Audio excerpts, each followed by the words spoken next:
Bible क्या है? शब्द बाइबल लतीनी और यूनानी शब्दों से निकलकर आया है जिसका अर्थ पुस्तक से है। 66 पुस्तकें मिलकर बाइबल को निर्मित करती हैं।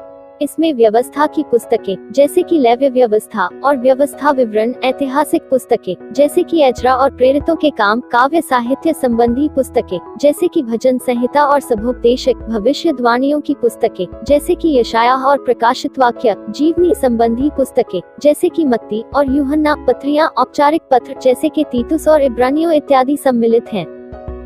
इसका लेखक बाइबल को लिखने में 40 विभिन्न लेखकों ने योगदान दिया है, जो लगभग 1500 वर्षों के समय की अवधि में लिखी गई थी। इसके लेखक राजा, मछुआरे, पुरोहित, सरकारी अधिकारी, किसान, चरवाहे और डॉक्टर इत्यादि थे। बाइबल की एकता इस तथ्य के कारण है कि अंततः इसका लेखक एक ही है, अर्थात स्वयं परमेश्वर। बाइबल परमेश्वर प्रेरित है, 2 तीमुथियुस 3:16।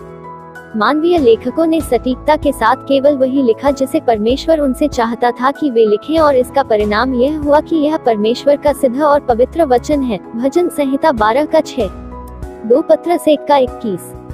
इसके विभाजन। बाइबल मुख्य रूप से 2 भागों में विभाजित है, पुराना नियम और नया नियम। पुराना नियम इसराइल की जाति की स्थापना और इसे सुरक्षित रखने का विवरण देता है। परमेश्वर ने प्रतिज्ञा की थी वह इस संसार को आशीषित करने के लिए इसराइल को उपयोग करेगा। उत्पत्ति 12:2-3। एक बार जब इसराइल एक जाति के रूप में स्थापित हो गया, तब परमेश्वर ने उस जाति के भीतर ही आशीषों को आने के लिए एक परिवार अर्थात दाऊद के परिवार को चुन लिया। भजन संहिता 89:3-4। इसके पश्चात दाऊद के परिवार को एक व्यक्ति को दिए जाने की प्रतिज्ञा दी गई जो प्रतिज्ञा की हुई आशीषों को लेकर आएगा। यशायाह 11:1-10।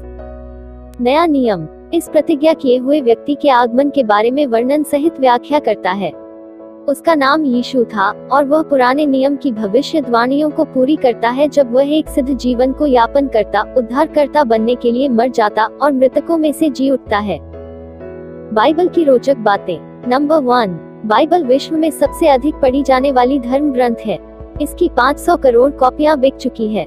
यह 2400 से ज्यादा भाषाओं में उपलब्ध है। चीन में सबसे अधिक बाइबल की कॉपी प्रकाशित की जाती है। नंबर 2, इस ग्रंथ में बाइबल की कसम खाने की मनाही है, इसलिए भारत देश में किसी भी न्यायालय में बाइबल की कसम नहीं खिलाई जाती है। डोमिनिकन रिपब्लिक विश्व में एकमात्र ऐसा देश है जिसके झंडे में बाइबल छपी हुई है। नंबर 3, ईसा मसीह के 4 शिष्यों मत्ती, लूका, यूहन्ना और मरकुस ने उनकी जीवनी और उपदेशों के बारे में वर्णन किया है। बाइबल में कुल मिलाकर 66 भाग है। पूर्व विधान ओल्ड टेस्टामेंट में 29 भाग है और नव विधान न्यू टेस्टामेंट में 27 भाग है। यहूदी धर्म की बाइबल पुराना नियम के अंतर्गत लिखी गई है। नंबर 4, भौगोलिक दृष्टि से बाइबल विश्व का सबसे ज्यादा पढ़ा जाने वाला धार्मिक ग्रंथ है। अमेरिका, कनाडा, दक्षिण America, Africa, France, Vatican, Spain, Rome, Britain समेत सभी यूरोप में यह धार्मिक ग्रंथ पढ़ा जाता है। बाइबल कैसे पढ़ना चाहिए? How to read Bible. Bible को सही तरह से पढ़ना चाहिए। इसे कभी भी जल्दबाजी में नहीं पढ़ना चाहिए। इसे हमेशा प्रार्थना और नम्रता के साथ पढ़ना चाहिए। किसी व्यक्ति को यह घमंड नहीं करना चाहिए कि वह दूसरे से अधिक देर तक पढ़ता है। यदि कोई गलती हो तो हमें ईश्वर से माफी मांगनी चाहिए।